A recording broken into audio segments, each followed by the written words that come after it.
Ja, das ist schwierig. Ja, manchmal sage ich mir, habe ich die richtige Entscheidung getroffen oder war das richtig, hier nach Deutschland zu kommen?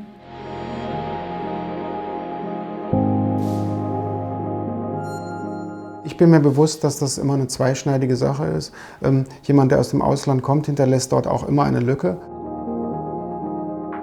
Ja, mein Name ist Dr. Thomas Wilde. Ich bin Chefarzt hier im St. Franziska Stift. Ja, die erste Voraussetzung ist die sprachliche Basis, eine gute sprachliche Grundkompetenz, die Bereitschaft, die Sprache auch zu verbessern. Das erste Jahr musste ich die allgemeine Sprache sozusagen lernen und auf jeden Fall beherrschen. Mein Name ist Bianca Carranza, ich komme aus Costa Rica. Ich bin 32 Jahre alt und ich bin hier seit einem Jahr als Assistenzärztin. Das System ist hier etwas anders und auch die Bürokratie. Es nimmt viel Zeit immer in Anspruch und man muss immer viele Anträge ausfüllen, damit man die Berufserlaubnis und die Arbeitserlaubnis bekommt. Mein Name ist Mustafa Lekabi. Ich komme aus dem Irak. Ich bin 35 Jahre alt und ich bin hier in der Klinik als Assistenzarzt tätig. Am Anfang ich hatte ein Visum, normales Visum von 6 Monaten und ich musste in diesen 6 Monaten alles erledigen. Mein Name ist Khawla Hamami, ich bin 30 Jahre alt. Ich bin in Deutschland seit 10 Monaten ungefähr und ich komme aus Tunesien. Man muss immer für die Sprachkurse bezahlen und das nimmt viel oder das kostet viel Geld.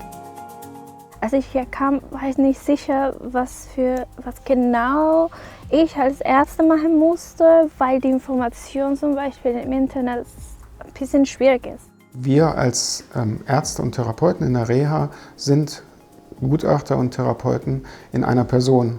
Wir müssen am Ende des Reha-Aufenthaltes einen Reha-Entlassungsbericht schreiben und in diesem Reha-Entlassungsbericht müssen wir eine sozialmedizinische Aussage treffen. Dieser Prozess ist immer noch neu für mich. Zum Beispiel entscheiden, ob der Patient überhaupt arbeiten darf oder kann. Erstmal in einer Psychosomatik arbeiten und dann in einer Reha-Klinik arbeiten.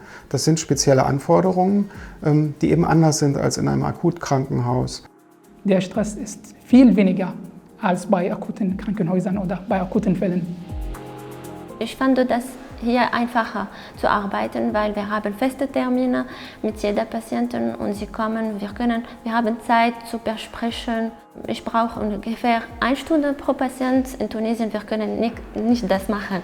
Wir bleiben nur 5 Minuten mit jeder Patientin und das ist alles. Der Markt für Mediziner hier in Deutschland ist ohne die ausländischen Ärzte überhaupt nicht mehr denkbar. Und da brauchen wir dringend diese Ärzte aus dem Ausland. Und ich sehe das durchaus als Gewinn auch, als Erfolgssystem sozusagen, dass wir eben hier diese Ärzte auch in unsere Medizin integrieren, in die Reha integrieren, letztlich in unser Land integrieren und denen eben auch eine Perspektive zum hier bleiben, hier arbeiten, hier auch Familie gründen, hier auch soziale Wurzeln schlagen, geben können.